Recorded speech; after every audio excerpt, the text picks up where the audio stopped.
There are so many people in the world who carry beauty.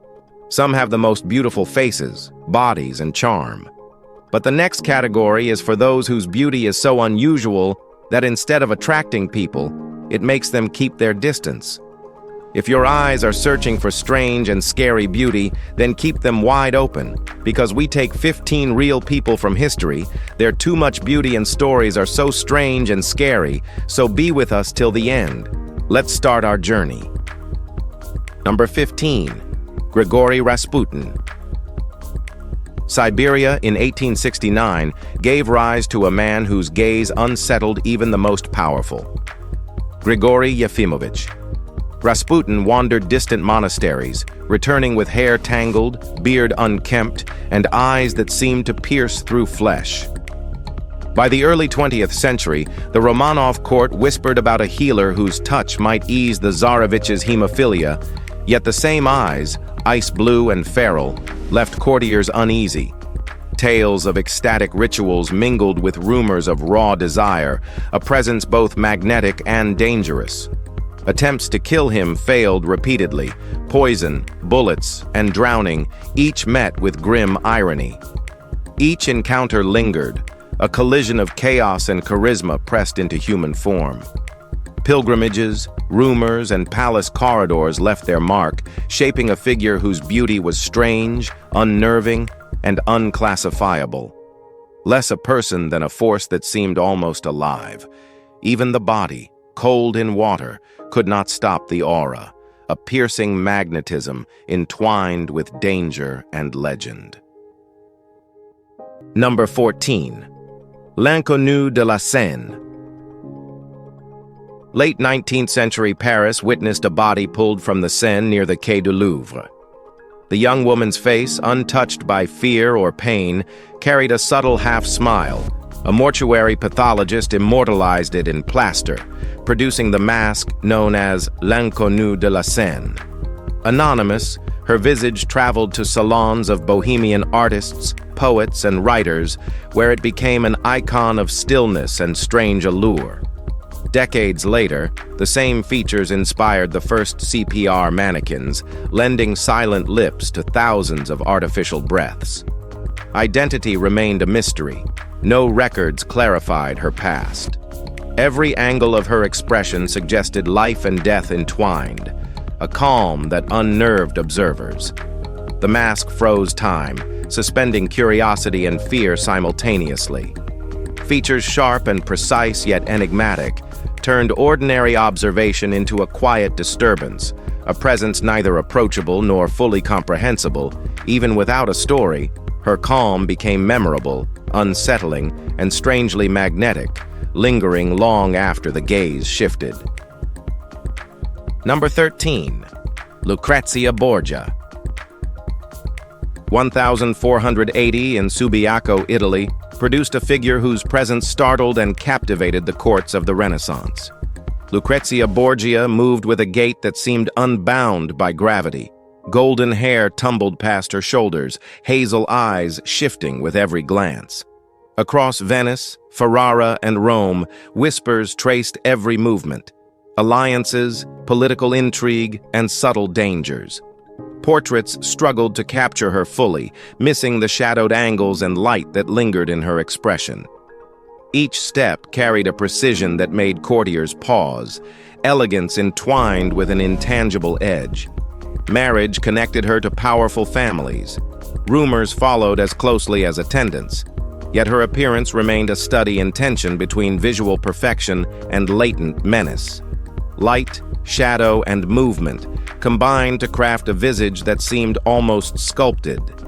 Every gesture suggested control without effort, allure balanced with subtle threat. Number 12. Sarah Bartman.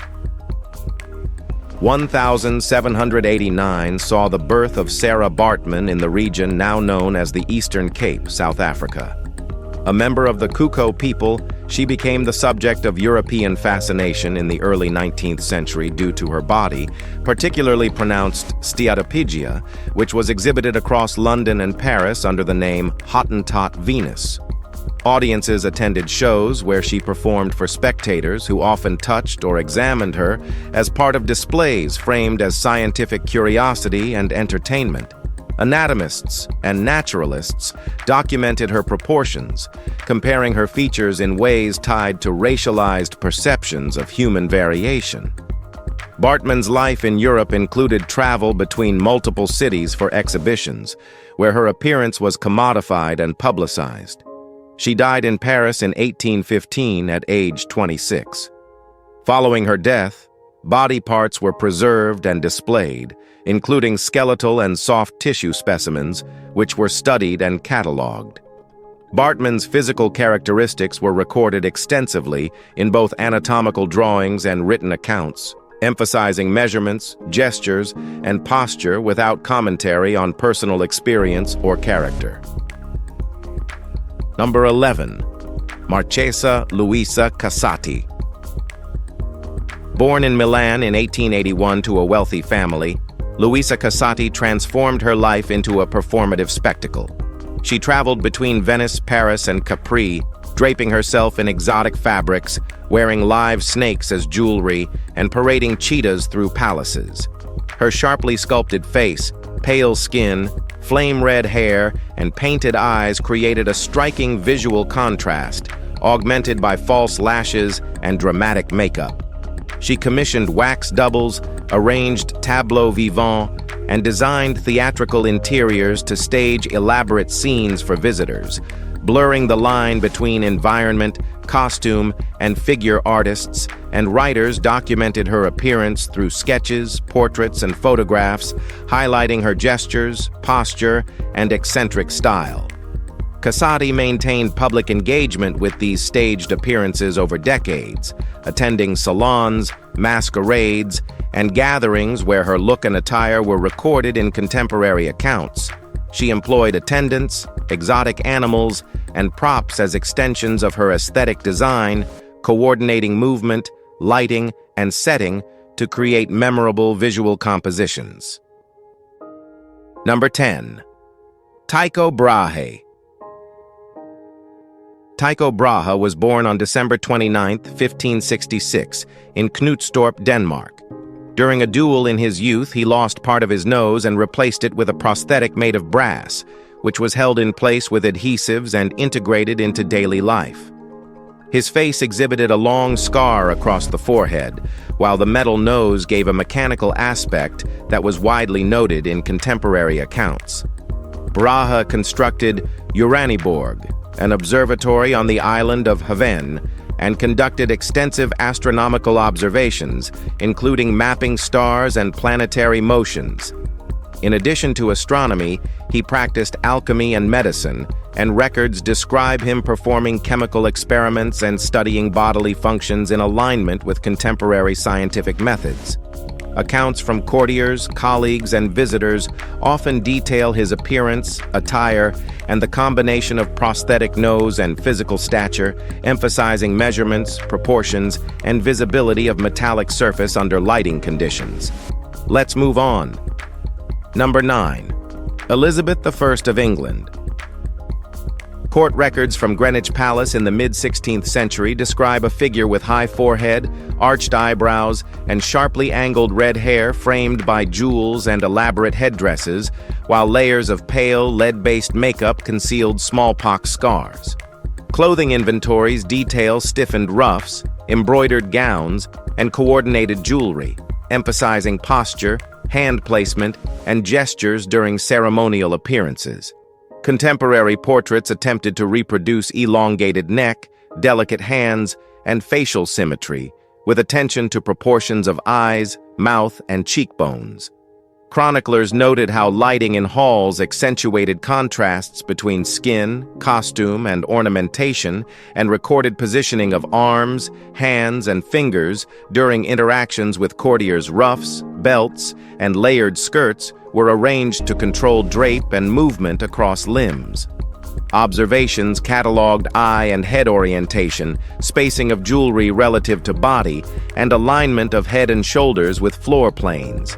Across multiple appearances in the 1550s and 1560s, visual proportions and coordination of attire, posture, and gesture were noted consistently, producing a detailed record of external appearance without reference to personality, rule, or influence. Number 8. Angelica Kenova.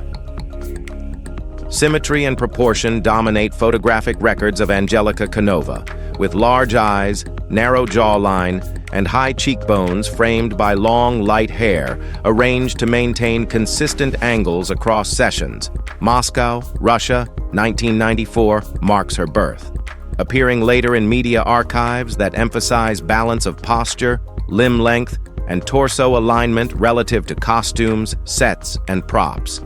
Measurements of facial features, including eye width, nose length, and lip shape, are combined with analysis of hand and arm positioning, foot placement, and torso orientation during static and dynamic poses.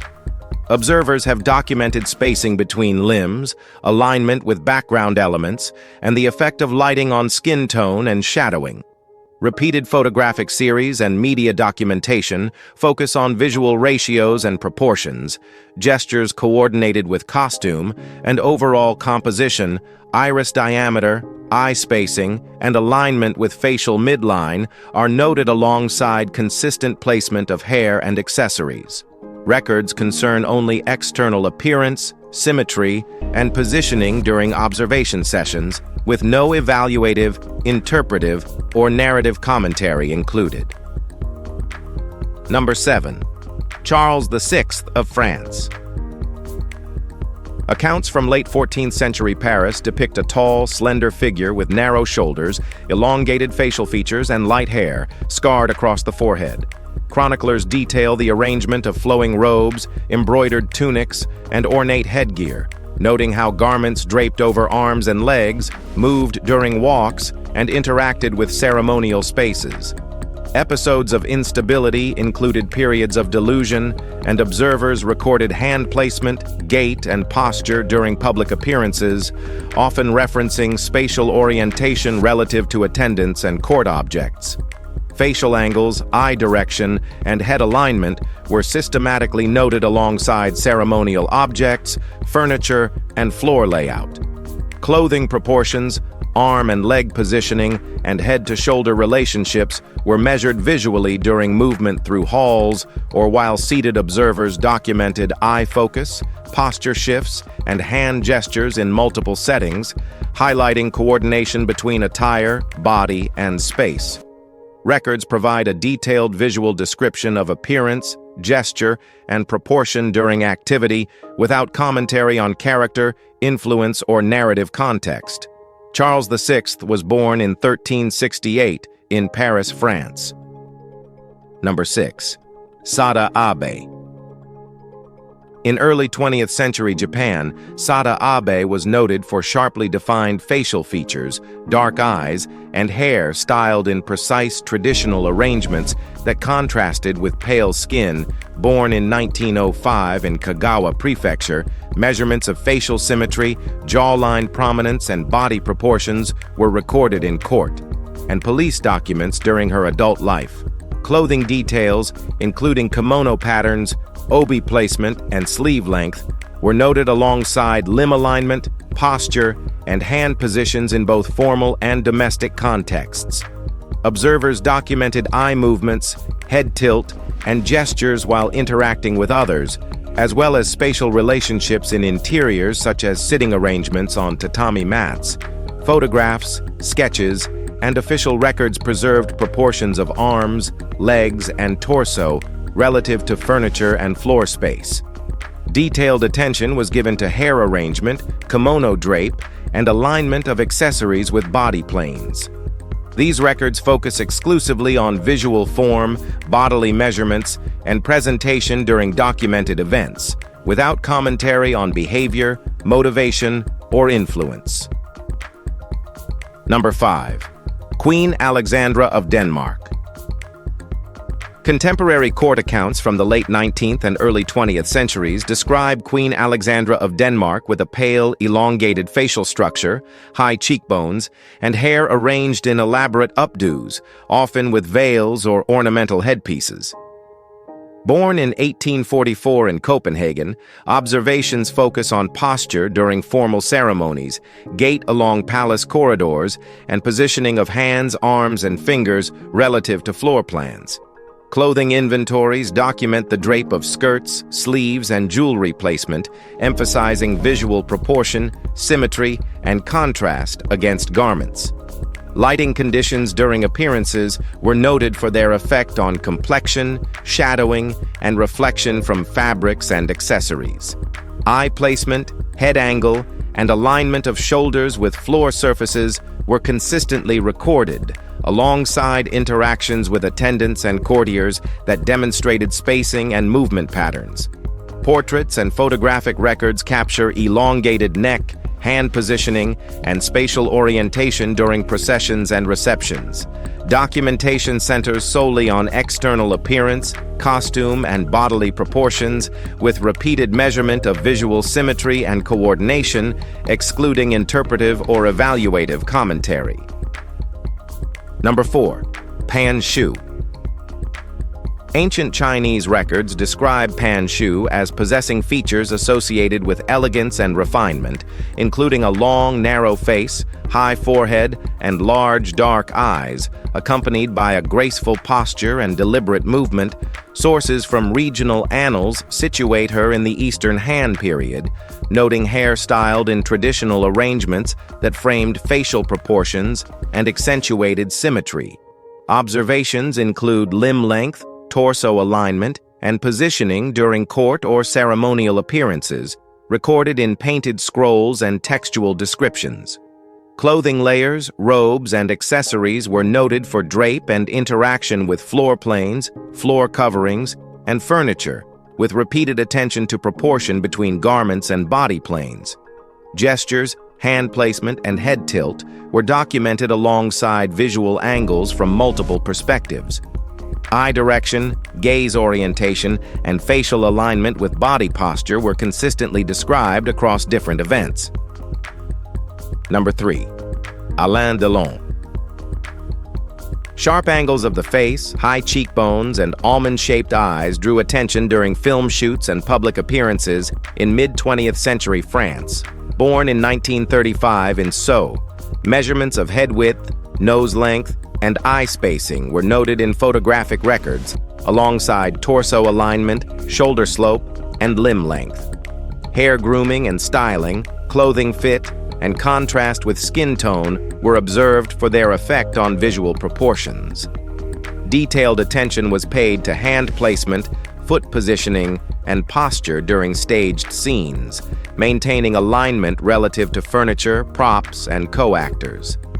Eye direction and subtle head tilts were captured repeatedly across film frames and photo sessions, emphasizing angular symmetry. Observers also recorded torso movement and limb coordination during standing and seated positions. Facial features, proportions, and body alignment were documented alongside garment drape, clothing pattern placement, and accessory positioning, maintaining visual detail across multiple contexts. Number 2. Tari. Extremely elongated torso and unusually slender limbs were noted during appearances in Metz and Paris in the 1770s. His height and skeletal structure were documented alongside facial proportions, jaw shape, and eye spacing. Clothing modifications were observed for drape and functional accommodation, with repeated attention to alignment of sleeves, skirts, and torso panels relative to floor and seating surfaces. Limb symmetry, foot placement, and posture during walking or seated activity were recorded systematically. The size of the oral cavity, neck alignment, and shoulder slope were measured during multiple observations. Lighting conditions in hospitals, demonstration spaces, and corridors were noted for their effect on shadowing and perception of body dimensions.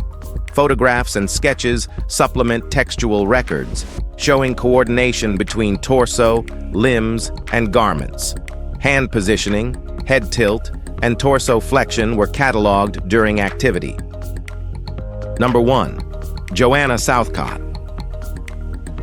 In public gatherings across Devon and London, Joanna Southcott was noted for a narrow face, prominent nose, and defined chin, combined with upright posture and measured movement. Born in 1750, eye placement, head angle, and shoulder width were recorded during assemblies and readings. Clothing arrangements, layering, and accessory placement were described in relation to floor surfaces and seating, observing how robes draped across limbs and torso. Hand positioning, gestures, and spacing between arms and torso were noted alongside proportional measurements of limbs, torso, and neck. Lighting in halls and meeting spaces was observed for its effect on skin tone, shadow, and contrast against garments. Portraits and sketches document facial symmetry, hair arrangement, and positioning during movement. Observers recorded limb alignment, head tilt, and body orientation relative to surroundings. Records emphasize proportions, posture, and visual arrangement of clothing, maintaining neutral descriptive detail without commentary on character, spirituality, or social perception. Step into a realm where the unusual and striking meet, revealing stories that challenge what we think we know about beauty.